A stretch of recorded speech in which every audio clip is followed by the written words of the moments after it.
Değerli arkadaşlar, 14 Mayıs'ta hem Cumhurbaşkanlığı hem de meclis seçimlerinin ilk turunu gerçekleştirmiş olduk. Demokratik olgunluk içinde son derece huzurlu bir ortamda seçimler gerçekleşmiş oldu. Çok çeşitli spekülasyonlar yapanlar olmuştu. Çok çeşitli laflar edenler olmuştu. Çok şükür hepsi de mahcup oldular. Ülkemiz uzun bir demokrasi geçmişine sahip bir ülkedir. Çok köklü seçim tecrübesi olan ülkeler arasındadır. Hukuki çerçevesi belli olan bütün partilerin de bu seçim sürecine sahip çıktığı bir ülkedir. Dolayısıyla seçimler ufak tefek bazı ihmal edilebilir olaylar dışında huzurlu bir ortamda gerçekleşmiştir. Bu açıdan da hepimiz mutluyuz elbette. Seçimlerde katılım oranının çok yüksek olduğunu görüyoruz. Özellikle gelişmiş ülkelerle mukayese ettiğinizde son derece yüksek bir katılım oranı söz konusudur. %90'lara varan bir katılım oranı vardır. Depreme rağmen bu oran gerçekleşmiştir. Depremin olumsuz etkisine rağmen. Bu oranda hakikaten hepimiz için iftihar etmemiz gereken bir olaydır. Başka ülkelerin yurt içi seçmeninde gördüğü katılım oranının üstüne çıkan bir yurt dışı katılım oranı oldu. Bu da çok mutluluk verici. Yurt dışındaki oylamalar açısından dünyada birinciyiz. Açık ara birinciyiz. Bizi İtalya takip ediyor sadece. En fazla katılım oranı olan ülke Türkiye, yurt dışındaki vatandaşları bakımından. Bu da gerçekten çok önemli not edilmesi gereken bir durum. Değerli arkadaşlar, ilk turda meclisimiz şekillendi ve Cumhur İttifakı çok net bir çoğunluk elde etmiş oldu. Bu açıdan yine mutluyuz tabii. Meclisimiz çok önemli. Milli iradenin tecelligahı meclis. İşte komisyonlarda da bu şekilde Cumhur İttifakı çoğunluğu elde etmiş olacak. Ben Cumhur İttifakı'nı tebrik ediyorum. AK Parti yine açık ara farkla birinci parti oldu. Türkiye genelinde bu gelenek bozulmadı. Geçmiş seçimlere göre bir miktar oyumuzda azalma oldu ama yine çok güçlü bir konumda AK Parti yoluna devam ediyor. Yine AK Parti'nin milletvekili sayısı da çok önemli bir dereceye ulaşmış durumda. Partimiz mutlaka parti olarak bu seçimlerin analizini kendi içinde değerlendirmesini yapacaktır. Biz AK Parti olarak hiçbir zaman faturayı millete çıkaran bir parti olmadık. Bir eksik varsa hep kendimize dönüp baktık. Bundan sonra da öyle yapacağız. Milletimiz sağ olsun, var olsun diyoruz. Bize oy versin, vermesin. Bütün milletimizi tebrik ediyoruz. Bütün seçmenleri tebrik ediyoruz.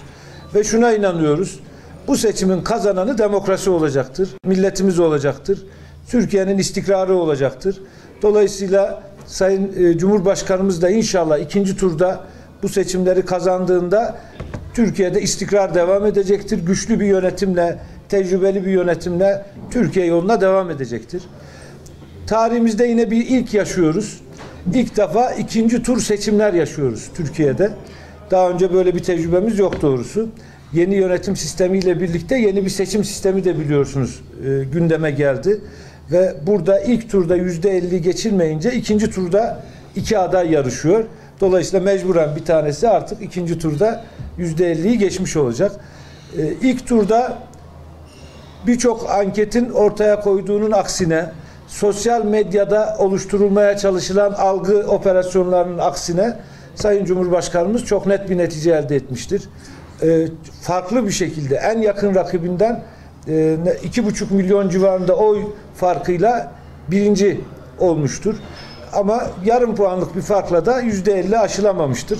Dolayısıyla ikinci tura kalmıştır seçimler. İkinci turda 28 Mayıs'ta gerçekleştirilecektir. Biz inanıyoruz ki ikinci turda Cumhurbaşkanımız daha da farklı bir şekilde bu ipi göğüsleyecektir. Ve diğer taraftan Millet İttifakı'na ve adayı olan Sayın Kılıçdaroğlu'na baktığımız zaman maalesef çok olumsuz tablolar görüyoruz.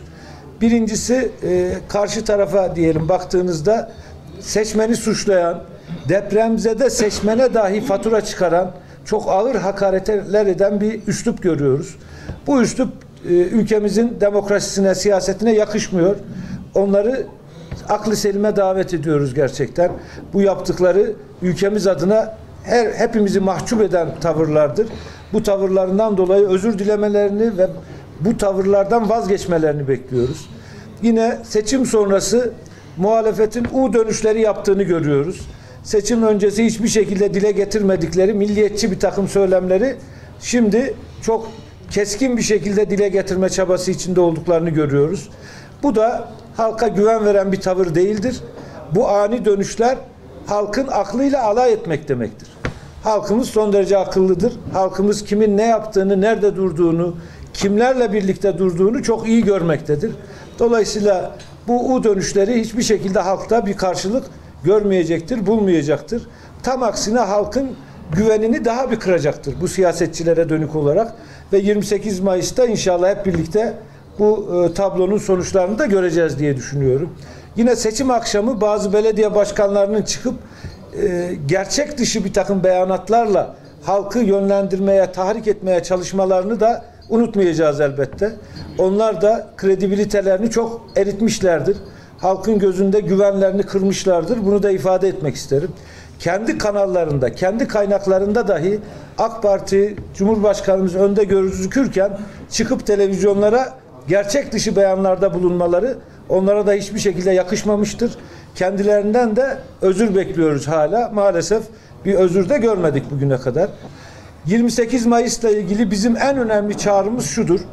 Rehavete kapılmamalıyız.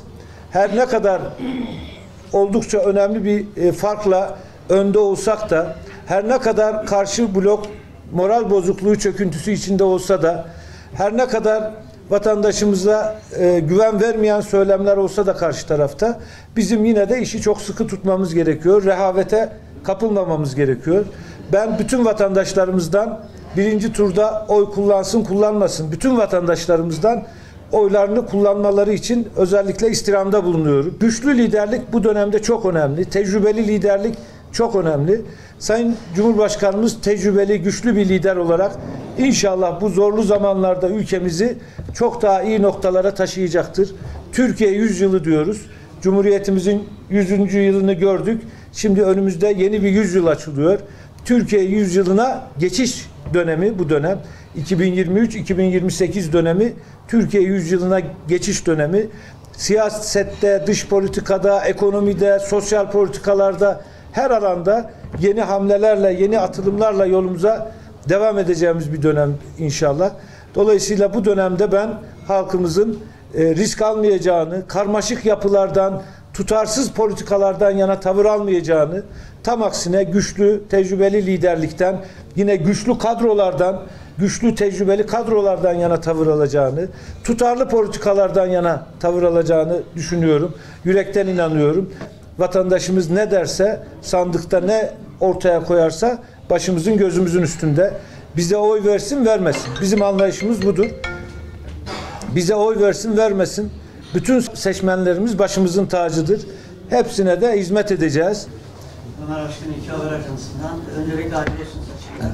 Tebrik ediyoruz başkanlarımızı. Muhalefet Suriyeliler üzerinden çok siyaset yapmıştı. Özellikle mülteciler altında. Ümit davası olmak üzere. Buna karşın Esad'ın da vatandaşlarını geri çağırma çağrısı oldu. Bunu nasıl değerlendiriyorsunuz? Yeni süreçte mültecilerin durumu ne olacak? Bu birinci soru. İkincisi, ekonomik noktada tabanınızla başta olmak üzere bazı sıkıntılar var. Büyük şehirlerdeki kira artışları. Yeni dönemde siz görev alacak mısınız? Bu konuda ekonomik iyileştirme noktasında sürprizler var mı? Değerli arkadaşlar, bir defa ana muhalefet ve adayı diyelim, Millet İttifakı adayı Sayın Kılıçdaroğlu'nun verdiği rakamlar gerçekle uzaktan yakından ilgili değil. 10 milyonlardan bahsediyor. Böyle bir şey söz konusu değil ama elbette mülteci meselesi var. Elbette bu sorunları, sıkıntıları hepimiz biliyoruz. Ama bunun çözümü de bellidir. Uluslararası hukuk çerçevesinde hiç kimseyi zulme uğrayacağı, ölümle karşı karşıya geleceği ortamlara zorla göndermeden gönüllü bir dönüşü, sağlıklı bir dönüşü teşvik etmek gerekiyor. Böyle muhalefetin nefret diliyle, Avrupa'da rastladığımız bu yabancı düşmanlığı diliyle bu olaylara yaklaşmak hiçbir şekilde Türkiye'nin huzuruna da, bölgemizin huzurunda da katkı sunmaz. Bizim yaptığımız bellidir. Biz bir taraftan Suriye'nin yeniden bir birlik oluşturması için gayret ediyoruz. Suriye'de siyasi bir çözüm için gayret ediyoruz. Rusya ile birlikte, İran'la birlikte Suriye'de bütün tarafların razı olacağı, bütün tarafların kendini bulacağı bir yeni siyasi çözümden yanayız. Bunun için gayret ediyoruz. O çözüm gerçekleştiğinde sorun zaten köklü olarak çözülmüş olacaktır. İnsanlar elbette vatanlarına geri dönmek isteyeceklerdir. Dolayısıyla oradaki huzuru sağladığınız zaman bu sorunu çözersiniz. Yoksa vatandaşa hayali bir takım laflar ederek bu sorunu çözemezsiniz. Diğer yandan biliyorsunuz Suriye'de yaptığımız operasyonlardan sonra orada oluşturduğumuz bir güvenli bölge var. Buraya da çok sayıda konut inşa ediyoruz ve yine gönüllü dönüşleri teşvik ediyoruz. İlk etapta 1 milyon civarında insanın yeniden bu vesileyle hazırladığımız bu güvenli ortamda altyapılarla birlikte 1 milyon civarında mültecinin evine dönmesini bekliyoruz. Bunlar bizim reel politikalarımız. Ekonomiye bir bütünlük içinde bakmanız lazım. İşin bir reel ekonomi tarafı var, bir de finansal tarafı, enflasyon tarafı var. Reel ekonomide Türkiye dünyadaki en iyi performansları sergileyen ülkelerden biri oldu son 3 yılda. Sadece bir tane rakam söyleyeyim size. 2021-22 2020, 2021, 2022 yıllarında bu 3 yılda dünya ekonomisi pandemiden dolayı doğru düzgün büyüyemedi. Toplam büyümesi, bu 3 yılın toplam büyümesi dünyada %6. Türkiye'de ise bu 3 yılda büyümemiz %20. Birikimli büyümeden bahsediyorum. İstihdamda yine dünyada en iyi toparlanan ülkelerden biri Türkiye oldu. Pandeminin o dip yaptığı dönemden bugüne istihdamımız 6 milyondan fazla arttı. OECD ülkeleri içinde bu bizi en üst sıralara taşıyor.